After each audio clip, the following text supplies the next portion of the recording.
আমরা যারা কর্মজীবী মায়েরা আছি বা অনেকেই দেখা যায় সকালবেলায় একটা বাচ্চাদের স্কুল অফিস সব কিছু মিলে অনেক না ব্রেকফাস্টের একটা চাপ যায়, তখন দেখা যায় হুট করে বাচ্চাদেরকে টিফিন দেওয়ার একটা ঝামেলা থাকে, তাই না?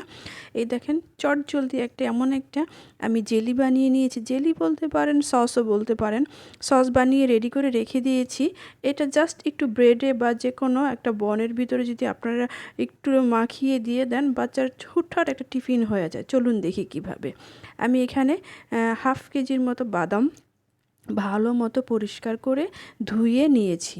এটাকে দেখেন আমি ভালো করে ধুয়ে একটু রোদে শুকাতে পারলে ভালো হতো, যেহেতু রোদ ছিল না তাই আমি ফ্রাই প্যানে দিয়েই ভেজে নিব অল্প আঁচে, এবং অল্প আঁচে যখন এটাকে টালবো তখন আস্তে আস্তে পানিটা শুকিয়ে যাবে।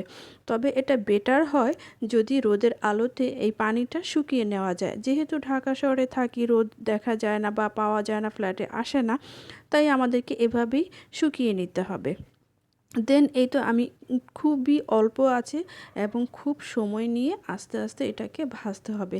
চুলা বাড়িয়ে দিলে কিন্তু এটা পুড়ে যাবে এবং টেস্টটা নষ্ট হয়ে যাবে, তাই খুবই অল্প আছে সময় নিয়ে ধীরে ধীরে এটাকে ফ্রাই প্যানে দিয়ে এভাবে ভেজে নিতে হবে। এই যে আমি পুরোটা বাদাম ভেজে নিয়েছি এবং উপরের যে পাতলা আবরণটা ছিল সেটা ফেলে দিয়েছি, ফেলে দিয়ে পরিষ্কার করে নিয়েছি।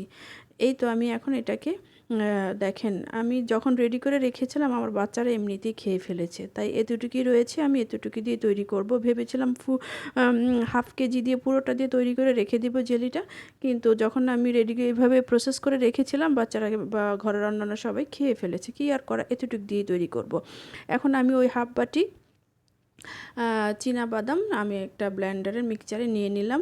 এতটুকুই আজকে আপাতত করি। এই তো আমি একটা ব্লেন্ডারে নিয়ে এটাকে এখন আমি বিট করব। খুব বেশি বিট করতে হবে না, জাস্ট দুই একটা বিট দিব। বিট দিয়েই দেখবেন যে এটা থেকে একটা তেল আসছে। বাদামে কিন্তু প্রচুর তেল রয়েছে। আমি কিন্তু এখানে কোনো রকম পানি বা অন্য কোনো কিছুই, কোনো উপাদানই ইউজ করিনি, জাস্ট শুধু বাদামটাকেই আমি ব্লেন্ডারে এভাবে একটা বাটিতে, ছোট্ট একটা বাটিতে দিয়ে বিট দিয়ে দিয়েছি।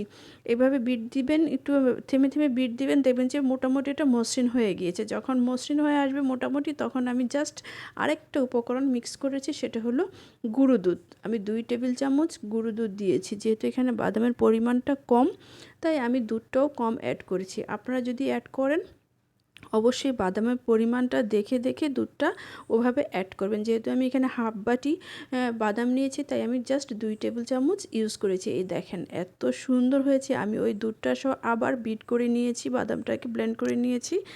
দেখেন কি সুন্দর মসৃণ হয়েছে, এতটা থিকনেস এসেছে, এত সুন্দরভাবে মসৃণ হয়েছে পেস্টটা, জাস্ট অসাধারণ।